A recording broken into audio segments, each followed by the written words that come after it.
Rakennusalalla ja ylipäätänsä semmoisilla aloilla, missä paljon tehdään huolto- ja kunnossapitotöitä, se hommahan toimii sillä lailla, että aamulla, kun työntekijät, huoltajat, asentajat menee konttorille, niin siellä jaetaan muutama päivän ensimmäinen keikka, eli 2-3 keikkaa, jonka jälkeen kun ne on tehty, palataan sinne konttorille hakemaan taas uusia asennus- ja huoltotoimenpidekohteita. Ja tämähän ei ole ennen kaikkea ympäristön kannalta eikä myöskään asiakkaan kannalta järkevää siinä mielessä, että siinä ajetaan turhia ajokilometrejä, kuluu sitä kallista työaikaa, minkä asentaja voisi viettää suoraan siellä kohteessa, kun hän pääsisi kiertämään ikään kuin lenkinomaisesti sitä huoltokohteesta toiseen. Nyt tähän asiaan on kehitetty hyvin tehokas mobiilijärjestelmä. Jari, mistä tässä on kyse? Vuonna 2004 rupesin kehittämään tämmöistä, oikeastaan vuonna 2003 jo LVI-alalle tämmöistä niin kuin huoltojärjestelmää. Meille tulee tilaukset joko puhelimitse perinteisellä tavalla, jolloin ne kirjataan suoraan tähän meidän järjestelmään, Fajanssi nimeltään, mikä nyt ehkä nettiputki, mehän sitten kuitenkin tunnetaan, niin tai sitten ne siirtyy toisesta sähköisestä talonhuoltokirjasta ihan suoraan meille. Eli isännöitsijät tilaa suoraan niin kuin sähköisessä muodossa työn? Niin, käyttävät omaa järjestelmää ja ne siirtyy sitten sieltä meille. Ja tämän jälkeen työjohtaja jakaa ne kuormituksen mukaan asentajille ja asentajat lähtee sitten sieltä kotolta käsin niitä töitä suorittamaan ja sitä kautta niin säästyy paljon sekä asiakkaan kustannuksia toki, että sitten tämä meidän kustannuksia. Ja samoin kun työ avataan, asentaja aukaisee sen työn, niin aletaan mittaamaan työaikaa ja samalla autoissa on tämmöiset jäljityslaitteet, mitkä seuraa sitä autoa ja autonkin näitä tapahtumia.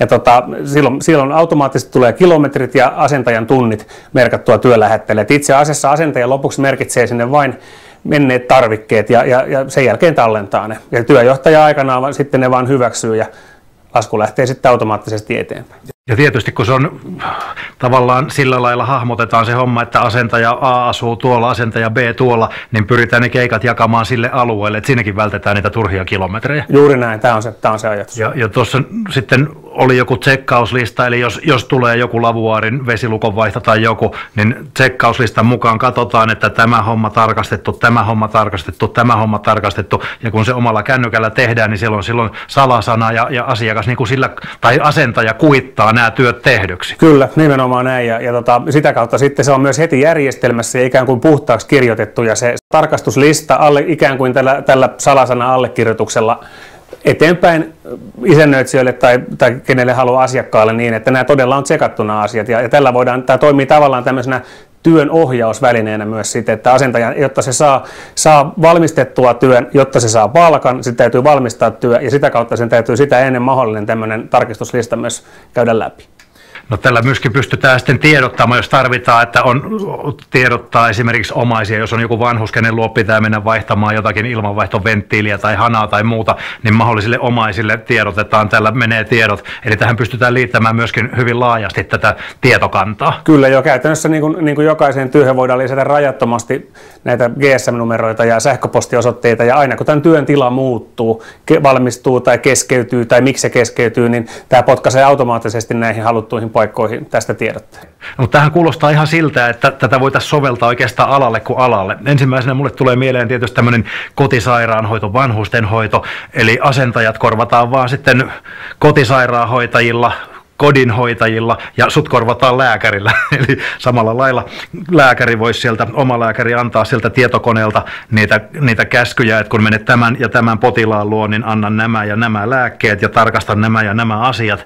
Ja sitten kun se sillä omalla kännykällä kuitataan, se on salasanan takana, varmaankin se on niin kuin myöskin tietosuojan takana silloin, että se on turvallista siirtää. Ja sinne potilastietoihin rekisteröityy kaikki ne hoitotoimenpiteet, mitä kullekin on tehty.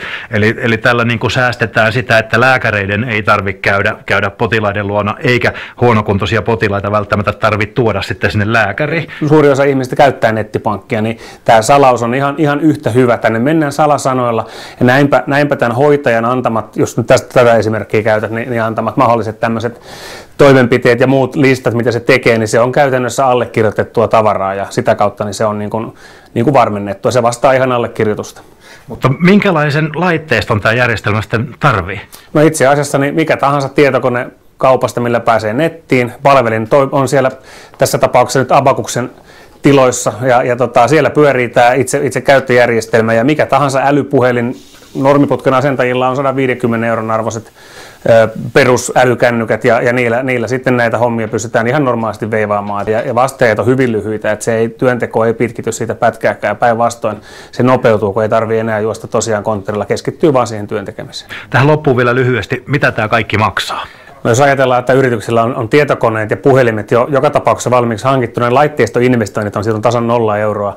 Jos ajatellaan meidän kokoista yritystä, meillä on 8 huoltoautoa käytännössä koko aika pyörimässä, niin 2-3 diesel-tankillista kuukaudessa on tämän käyttöjärjestelmän hinta.